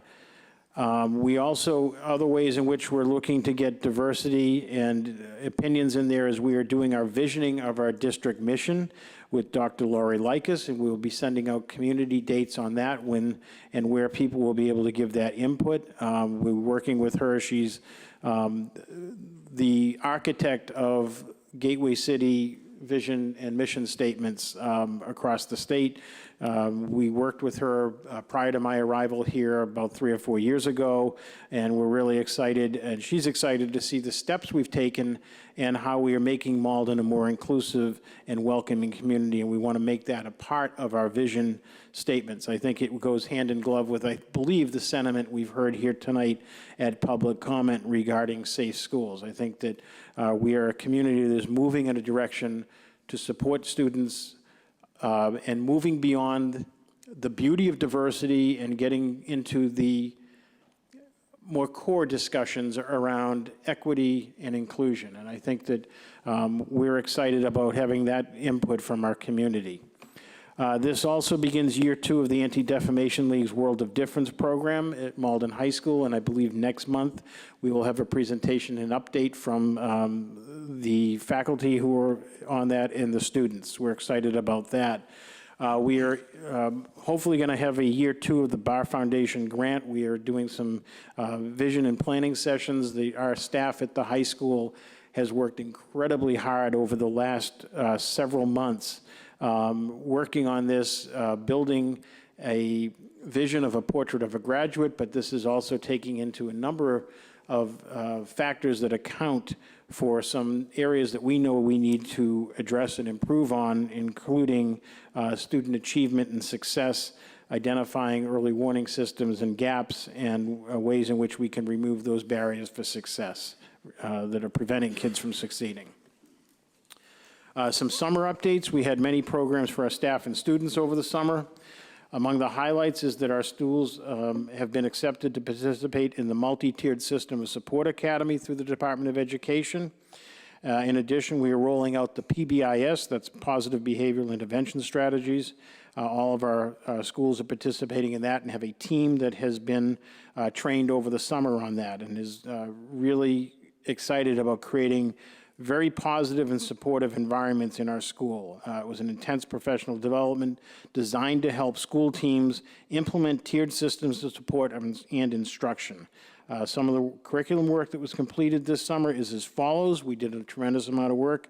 Mr. Hurley and his team in the social studies curriculum work, the completion of the grade 8 civics curriculum to introduce a new civics program in order to meet the social studies standard that the state has updated. This includes partnering with Primary Sources Democracy Lab as one of our resources. Grade 6 and 7 beginning curriculum work to restructure the course to meet social studies standards. High school history and social studies restructuring of the courses in order to meet the new standards as well. And creation of new rubrics to measure student writing in social studies and meet the new literacy and social studies standards. We did some work in the English language arts over the summer, revision of the scope and sequence documents for grades 6 through 12, a revision of the common rubrics and common assessments to be utilized to track student growth in multiple types of writing and speaking in grades 6 through 12, as well as integrating summative portfolio assessments in grades 6 through 8 and incorporation of text of diverse writers to have content students, to have the content that students learn better to reflect our student population. A sports update, we had a tremendous amount of activity over the last few weeks, getting our student athletes ready for fall sports. They're well underway. The boys soccer team is 2-0. They defeated Boston International in their home opener by a score of 2-0. The girls volleyball team also won their home opener against Saugus. We also have middle school baseball, softball, and cross-country teams have begun their practicing and will begin Greater Boston League play in mid-September. This also marks the beginning of the new Greater Boston League. We've had several meetings with this of superintendents and mayors. So the Greater Boston League now is comprised of 5 schools: Malden, Medford, Somerville, Everett, and Revere. We're hoping to expand that, and we have a website. We've got a Twitter account. We've got a tremendous amount of publicity coming out, a lot of the great things that are happening back in the Greater Boston League. There was a new development in sports at Malden Public Schools in the baseline concussion testing pilot program. I want to take my hat off and publicly acknowledge the work of Athletic Director Charlie Conifrey and our fabulous athletic trainer, Jen Sturdivant, who is as good as any athletic trainer in Massachusetts. I believe she's the best. She's terrific. The SWAY app, mass baseline testing, made it much easier to test an entire team in a matter of minutes and easily manage the athletes from year to year at Malden High School. This is an important thing for any of us who are parents or we have student athletes that are subject to head injuries.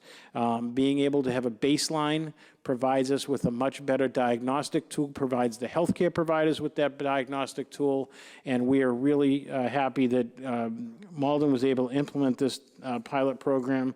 We were selected, one of 10 schools across Massachusetts, to take part in this free pilot program for baseline concussion testing of our student athletes. In the last 3 weeks alone, over 200 Malden High School students have taken the test. Normally, it would take 3 hours for a team to take a test, but with the app, it took about 20 minutes. The free pilot program will run the whole year for all 3 seasons. At the conclusion of this program, it is hoped that this new app with a quicker testing time will be available for use in an affordable charge or for free. So we're excited about that. I'd like to announce a parent information fair that we'll be hosting at Salem Wood School, sponsored by the Chinese Culture Connection. It will be on Saturday, September 21st from 10 to 12. It's an opportunity for families in Malden to be connected with providers and agencies in the Malden community.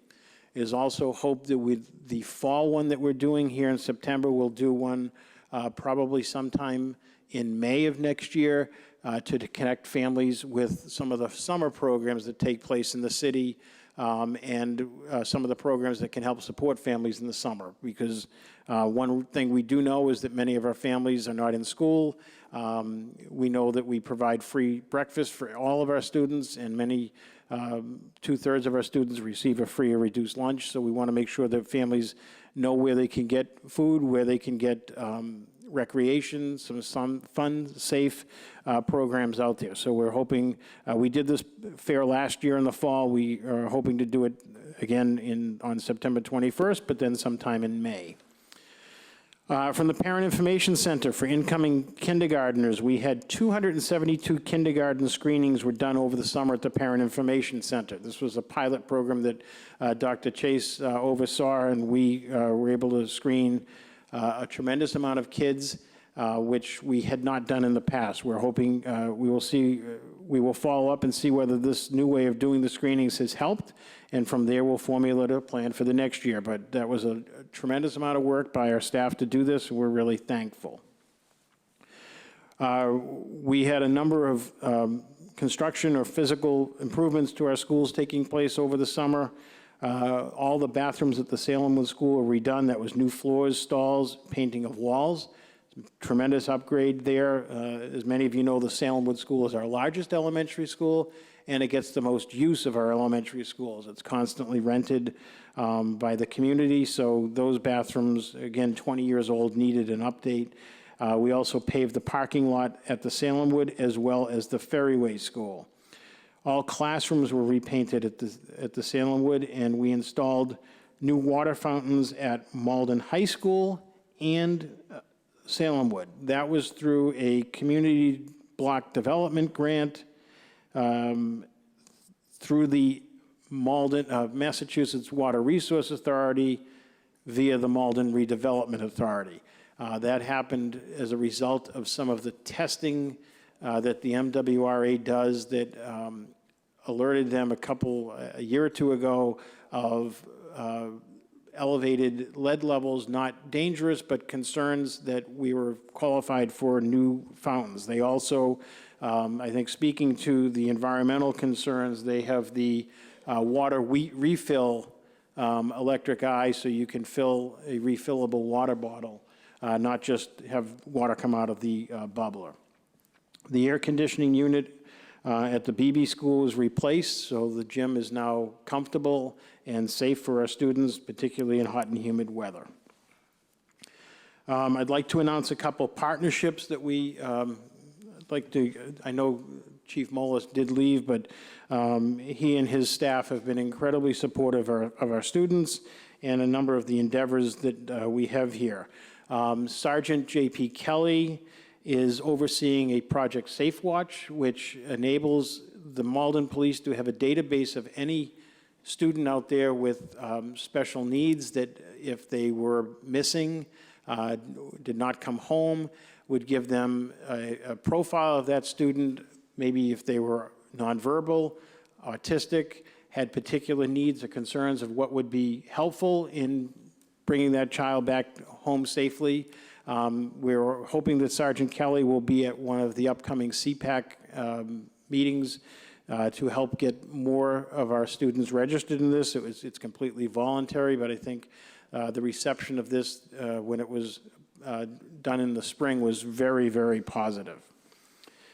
Detective Renee Kelly, also of the Malden Police Department, I met with her the other day, and she is partnering with the Middlesex DA's office, and we will be having a community parent forum on sexting. Unfortunately, a necessary topic that our students need to be informed of in this day and age with the proliferation of cell phones. We will be rolling out sometime probably in October or so a parent forum on this, and from there we may be doing assemblies at the schools for our middle grades and up at the high school as well. And also, just to reiterate, the gun buyback program is on Saturday, October 5th, down at Cambridge Health Alliance. For the school committee, this also should be referred to the policy subcommittee, but we had our attorneys go through our student handbooks to make revisions to our student handbooks. We have the edited changes, but I believe that the school committee policy subcommittee should review this and come with us with any questions or feedback that they have before we finalize this. But there was a tremendous amount of editing and revisions done on this to have our student handbooks in compliance with current state and federal laws, which constantly change. So we wanted to make sure that our student handbooks were accurate and are in compliance so that we won't face any concerns or legal issues around application of policies within our student handbook. So we'll be getting that to the committee in a very short time as well. I also am pleased to introduce some of our new administrators. I think many of them are here tonight, but we had a number of new administrators. I know I introduced a couple earlier in the year, but we have 2 new assistant principals at the Linden STEAM Academy, Ms. Stacy Scott, is she here? And Ms. Julie McGuire-Jones.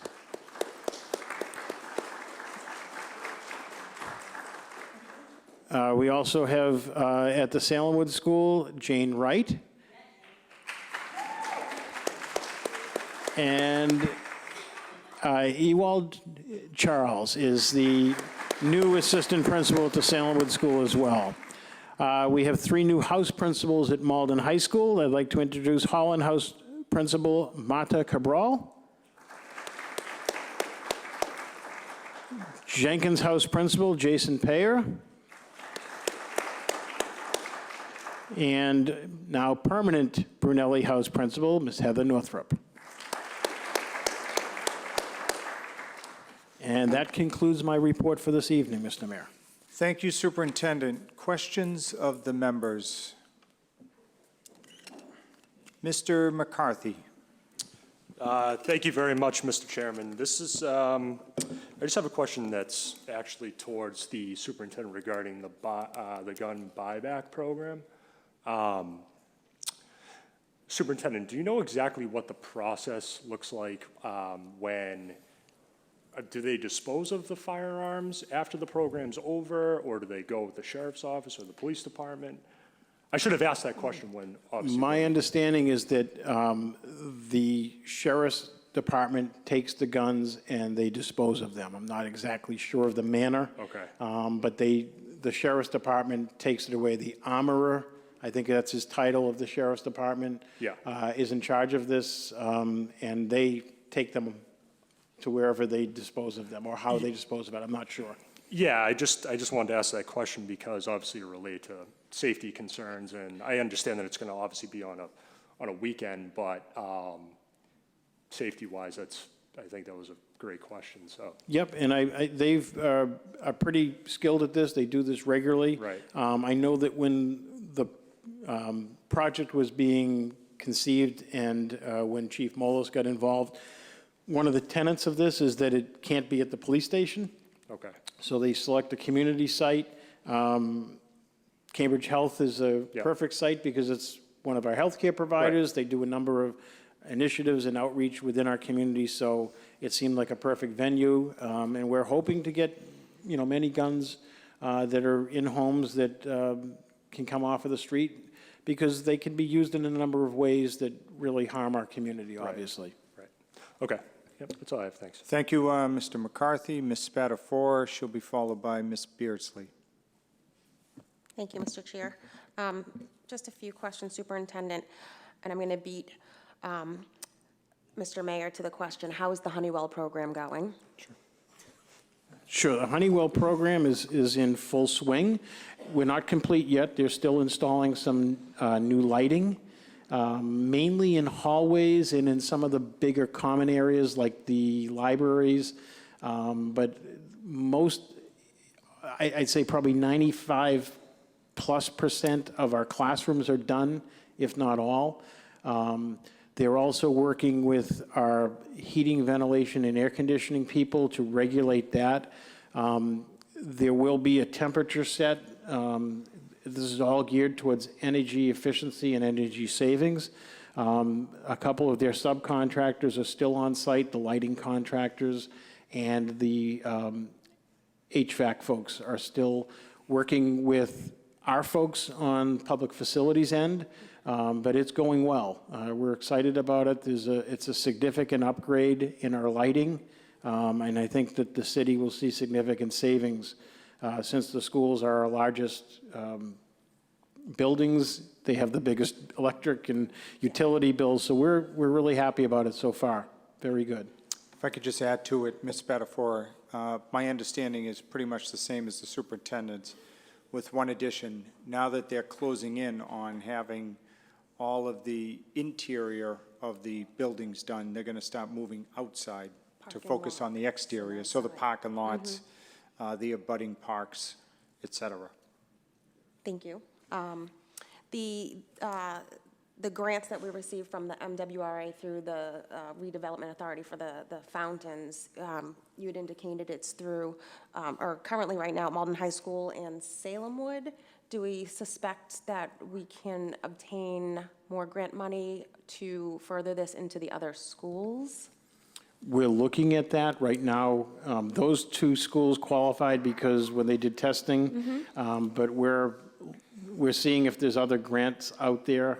But we're not yet at this point. Once I do, we'll certainly announce that because it would be great. Just to add on, the Community Development Block Grant has parameters upon where the funds can be utilized. So we now plan to expand in some manner to the rest of the schools. It's just a matter of how.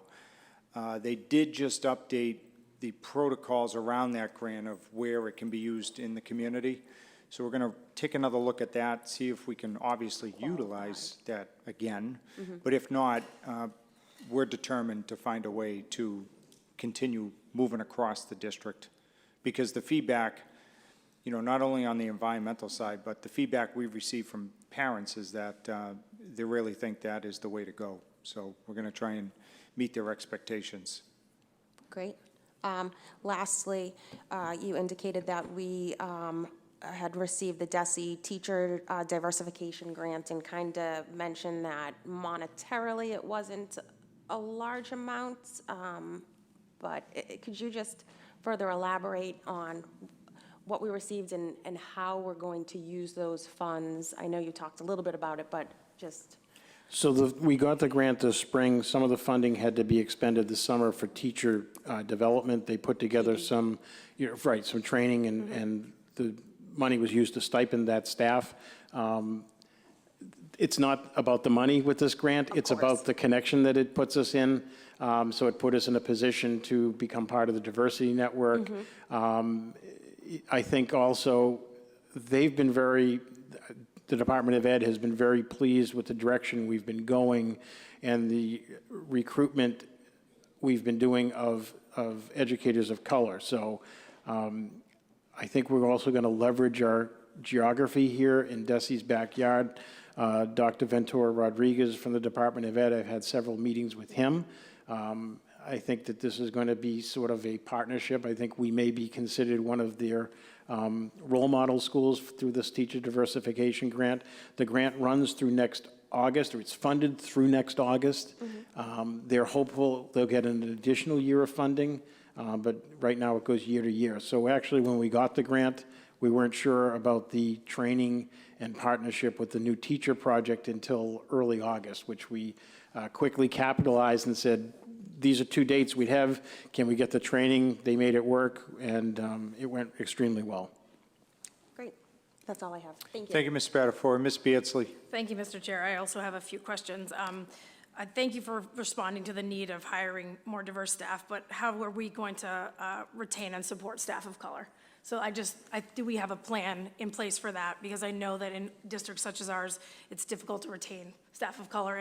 And also I've heard about, different districts having an ombudsman or someone they could report to if something was a problem with power structure. So we're hopefully through a number of the partnerships that we have developing our capacity within the district to become a more understanding, welcoming, and inclusive district, that we will begin to change the culture.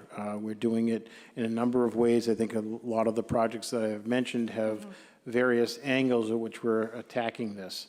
I think the most important way in which we do it is that it's an endorsement from my office on down, from the school committee, endorsing this as an initiative that really should continue. We're also working with, Dr. Amante.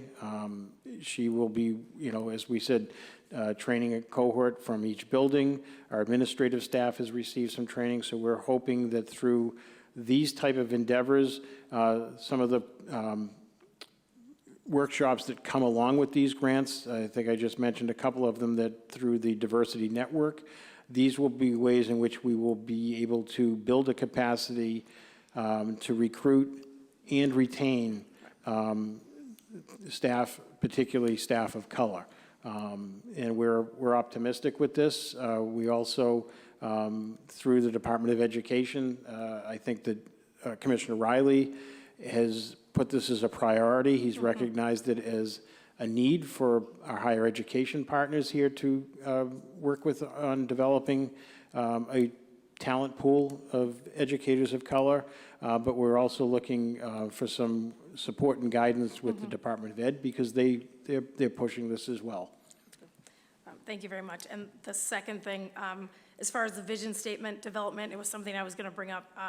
Just as far as equity, I feel like we need to look at more quantifiable goals in achieving, closing the achievement gap, and being more data-driven, because it's all good and well to say we want to improve, close the achievement gap, but how are we going to do that? We need numbers. So I just feel like that's something in I've looked over Malden's website, and comparative to other districts that are looking, we need to have more checks and balances. Okay, thank you. Thank you, Ms. Beardsley. Mr. Iavino. Thank you, Mr. Chairman. Just a question, Superintendent. I noticed the work is ongoing at the high school in terms of the facade at the Brunelli building. Any target date for completion of that? It should be relatively soon. I think that they're doing some concrete work on the facade because we were losing pieces of it. They did install brand-new railings there. I'm not sure what the next steps are. I can follow up with Mr. Rubin. There may be some finishing work. I don't know if it's a waterproofing type of thing, but I think that they're coming towards the conclusion. But I will get an update for the next meeting, certainly. Thank you. Thank you, Mr. Iavino. Just from the chair, easy one. Parent Information Fair, where is that being held? Salem Wood School. And on where inside? Saturday. It'll most likely be in the K-4 cafeteria. It'll be Saturday, September 21st, 10 a.m. to noon. Handbooks. You mentioned that you're going to ask the committee to motion that it be referred to the policy subcommittee. Which handbooks? The K-8 handbooks. K-8. Correct. Okay. The high school one has already undergone. That was revised last year, and I believe that it was approved by the committee, I think. Okay. Now, going forward, Superintendent, you mentioned that the law is constantly changing. So will this be in the calendar to be reviewed on an annual or biannual basis? Yes, yes. And working with our attorneys, particularly special education laws, some of the laws around student privacy do change.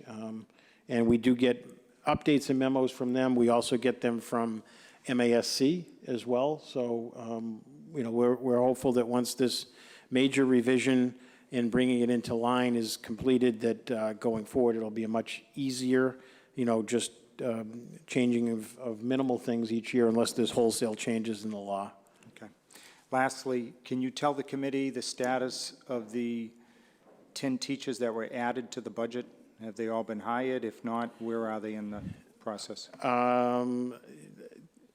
I think we've hired them all, but we've had a number of, a lot of movement in the last couple weeks. As I've talked to several superintendents in the area, one from a particularly small district where I said, I'm sure you didn't have any. He says he had 2 resignations over Labor Day weekend. Unfortunately, the job market is extremely good. to be a teacher, and we've had a lot of people who have exercised that throughout the state, moving closer to home, opportunity to maybe teach a subject that they didn't have in their current district, but we're all finding that a challenge right now. Okay. And of those 10 positions that were added, thanks to the hard work of our state delegation as well as our financial team, both on the school and city side, it's still the plan as it relates to public comment tonight that majority or disproportionate number of those teachers are going to the Salemwood. And we're also at the same time looking at ways to rebalance our EL population. Right, I remember We've you been saying working that. with Yep. Dr. Ndara and working with one of the state agencies that consults to this. Okay. You know, it's a protracted, long process, and there are some challenges within it, but we're looking at ways to make that more equitable and balance out. That's correct. Very good. All right, Ms. Bordenaro, before we get to that motion. Thank you, Mr. Chair. Superintendent, just a quick question. Do we know, or have you started, or have we tried implementing the internship program so our students here that want to be educators in the future can come back to the city that gave them this education and become a future educator? Have we, So maybe like a shadowing we do program? have an internship program where some kids do go out into the elementary schools when they're seniors at Malden High School. But in terms, I think I had referenced a couple of years ago, a program where we could maybe obtain some dual enrollment, like through Bunker Hill. Maybe even have these students do something within the community where they're utilizing their background, their linguistic capacity.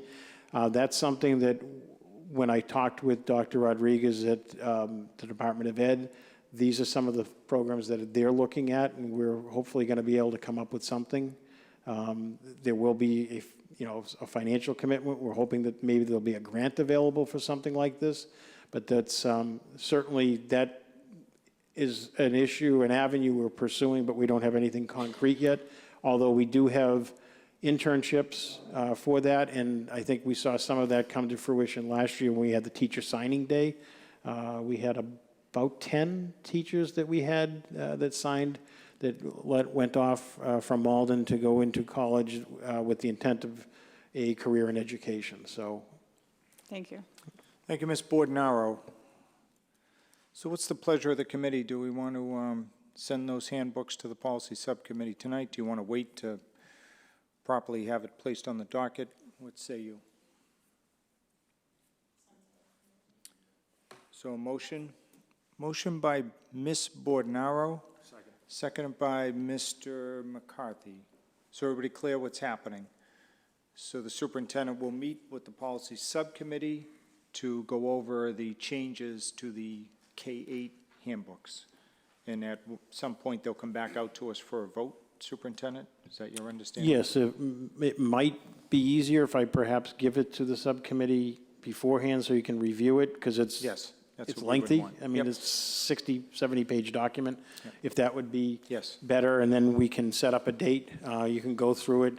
We'll send it with the track changes comment on it, so you can see where the attorney's rationale was and why those changes were necessary. Okay, very good. Everybody clear? All those in favor say aye. Aye. Anybody opposed? So the ayes have it. That carries unanimously. Now we're down to subcommittee reports and discussions. First, we're going to hear from Mr. Iavino on space enrollment, and then we'll hear from Ms. Beardsley on social, emotional, and physical well-being. Mr. Iavino. Thank you, Mr. Chairman. As of the 6th of September, this past week, Malden's enrollment pre-K K through 12 is 6,535. We are starting the year 152 students fewer than we ended in June. Any questions? Any reason for that, Mr. Iavino, or? Hey, who knows? I mean, could be, a lack of housing shortage. Maybe the rents are too high for some families. Okay, do you want to add to that, Superintendent? We're going to look and see if we can get some data through our system as to where those students went. I do also want to say we had more kindergarten students registered than we anticipated. Okay. We needed to add an additional kindergarten class. We added one at the Linden School. Very good. So overall enrollment is down, but we see a little bump in the kindergarten levels. I think that, you know, in general, many of our gateway cities are seeing these sort of, it goes down on one end, up on the other. I think that, you know, we need to look at why we are down this number of students this year. You know, we know that as a gateway city, we have some transiency, but our enrollment is down. If there be no objection, Madam Clerk, if you can, for next month, Superintendent, could you present to the committee just some of your, you know, reasons why you think there's that fluctuation early on? It may be speculation, but I can certainly, we're going to try to get some data on that. Yep. Okay, very good. Let's hear from Ms. Beardsley regarding social, emotional, and physical well-being. Thank you, Mr. Chair. We had a meeting and we discussed the total number of surveys from the recess survey back and the results, and we are putting together a presentation and next steps for October to present. Okay, very good. Any questions? Hearing none, we're now at item number 6, personal privilege. We'll go from my left to right, starting with Mr. Let's see, anybody to the left? Mr. McCarthy. Thank you very much, Mr. Chairman. I just wanted to obviously say, wish all of the students hopefully you had a great first day back. Welcome back to all the administrators and the staff. And something else that I'd like to add. I had a conversation a few weeks back with a fellow resident here in the city, and he was asking if it was possible to maybe implement a junior ROTC program into the Malden Public Schools. Obviously, when he brought this to my attention, I thought it was really a great idea. I don't think the Malden Public Schools has ever had something like this before. A lot of different ideas were going through my head when this was brought to my attention. I mean, there's a lot of sign-up centers here in the city, right, with the military and possibly implementing this with the Malden Police Department and maybe bringing this to fruition. But it was my intention to put this on the next agenda and possibly have this be voted on and approved to be able to implement this into the Malden Public Schools. Yeah, I would just recommend to speak with our superintendent. Yeah, I mean, I was gonna have a conversation with him offline because obviously I did a lot of research before after this resident brought this to my attention, right? And I mean, there's a lot of different communities around us that have this. Yeah. So I mean, I think it would be a fantastic program to have kids be sort of exposed to. So, Yeah, the other thing I would suggest, if you know, if you're going to do that, I would have it presented and referred. Yeah, I was going to refer to a committee and exactly. kind of like dissect everything. Yeah. So. All right. Yeah. I mean, that's all I have. So. Thank I mean, you I'll have a very much. conversation with him. So. Okay. Very good, Mr. McCarthy. Thanks. Yeah. Let's go to Mr. Iavino. Thank you, Mr. Chairman. I just want to wish all of our students and families a successful school year, and that we welcome back our teaching staff, both veterans and new. They have a task in front of them. They perform excellently every day of the school year, and welcome back. Very good. Thank you, Mr. Iavino. Mr. Froyo. Thank you, Mr. Chairman. The Linden STEAM Academy is going to have their back-to-school night on September 12th at 6 o'clock. Also, I don't know if people are aware of it, but there's a primary election just in Ward 8 on September 17th. So if you're in Ward 8, get out there and vote. Thank you. All right, Ms. Spatafor. Thank you, Mr. Chair. I'm a little lengthy tonight. Tuesday, September 10th, 6 p.m. to 7 p.m. That's tomorrow, will be the BB Back to School night. Friday, September 13th at 6 p.m., or starting at 6 p.m., 6 to 8 p.m. is also the BB Fall Festival, and this is open to all students at the BB school and families and siblings and everybody else that wants to come and have a good time. Is there ice cream? There are apple cider donuts and pizza and a DJ, so I expect to see you. Thursday, September 19th at 6 p.m. is the first BBPTO meeting of the 2019-2020 school year. Okay. September 20th through the 27th is the BB Bookstore fundraiser hosted by the PTO. Bookstore hours will be announced shortly. Wednesday, September 26th at 5 p.m., the BB School Council meeting will be held at the BB in the conference room. Dr. Murphy has created a newsletter for the BB community called Bulldog Bites. Has great information. It goes out monthly with happenings around everything going on in BB, important dates. She has also created a Twitter handle so you can follow any BB happenings, and that is at BB Malden. The city has rolled out a curbside textile pickup initiative, and I just wanted to remind our school community that we do have our textile bins at the schools as well. 2 great programs, so if you can't get to a school, put it on the curbside. If you can get to a school, bring it to one of our bins. It benefits the students. Total earnings to date since we implemented it is $14,000 for the district. So as you're cleaning out your closets and whatnot, don't forget about the bins at the schools as well. Box Tops for Education is now online, so rather than clipping those little teeny tiny box tops off, you can scan your receipt so your school can get money. And lastly, I just want to thank Malden Core for being a voice for our students. The past 2 rallies have been wonderful at educating the community on our need for diverse educators and advocating for cultural competency training to ensure our educators are prepared to teach the diverse student body that we have here. And that's it. Thank you, Ms. Spatafora. And Ms. Beardsley. I also wanted to welcome back students and staff, but I also wanted to welcome Batul.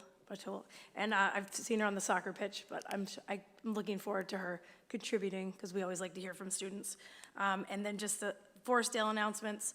Know Your School Better Night is this Thursday, September 12th, 6 to 7:30.